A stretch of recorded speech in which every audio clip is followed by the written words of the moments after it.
Scooby-Doo, the Scary Stone Dragon, I think released in 2003. Now I've reviewed two other of these Scooby-Doo games, The Glowing Bugman and Showdown in Ghost Town. And I got a request from a viewer a few days ago to do the Stone Dragon. But I didn't have the game, so I couldn't do it. But I was at a game store and lo and behold, they had two Scooby-Doo games. One of them being the Scary Stone Dragon. Now, what were the chances of me finding a physical copy of this with how difficult it's becoming to find PC games locally, after a request for this specific game only a few days earlier? I mean, what were the chances of that?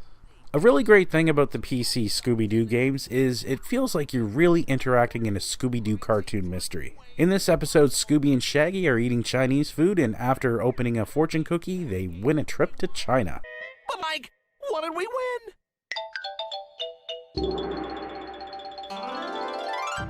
So the Mystery Inc. game heads to China. However, while touring the land, they run into a stone dragon.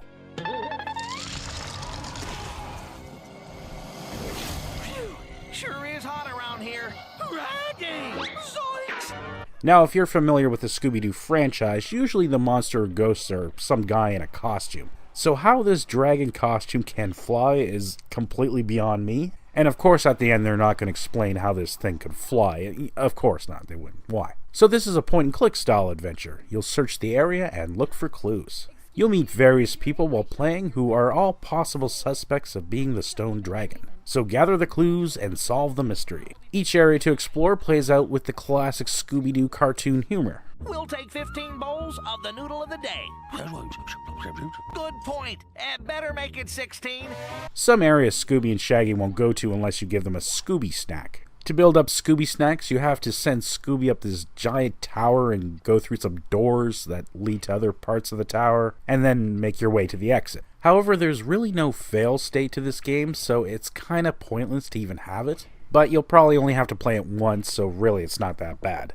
As you explore for clues, you'll have to play some mini-games to advance. In this game, you use a slingshot and a set amount of rocks to flip over stone tiles. Your objective is to have all the stone tiles either match the same color or match the same shape. It sounds pretty simple, but usually there's only one solution to solve the puzzle, so it's actually a lot more challenging than it actually looks. And challenge is always good, so yeah, this game wasn't too bad. In this game, you're trying to play a lullaby to put a giant tiger to sleep. So you listen to the song. Each of the mystery group gang plays a certain instrument. Example, Shaggy can only play the gong. So you have to shuffle the gang around in order the instrument sound occurs in the song, give them the proper instrument, and then pick the proper sheet music for the amount of syllables. You do this right and they'll play the song and the tiger will go to sleep.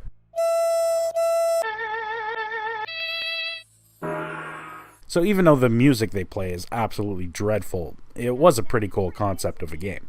Next up is Fred and Daphne in a dark maze. The lantern they're using has a limited light time, so you'll have to refuel it by finding pickups. Nothing really special here, it's just your standard dark maze game. This next game is Dress Up Scooby-Doo. Now this one really doesn't have any bearing on the game, it's just a silly thing to do and lets you print a picture of Scooby-Doo in a funny costume. So really nothing special here, but it's always nice to see printing bonuses in a game. In this one, you're given instructions to put a lamp in a certain way on a display rack. Example, you would put all the red lamps on the middle row. And I think I really disliked this game the most. It was just really boring. I don't know why, it was just really dull.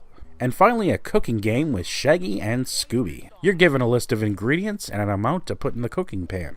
Now this is a follow the instruction game just like the Lantern game before it. But for some reason I just really like this one a heck of a lot more.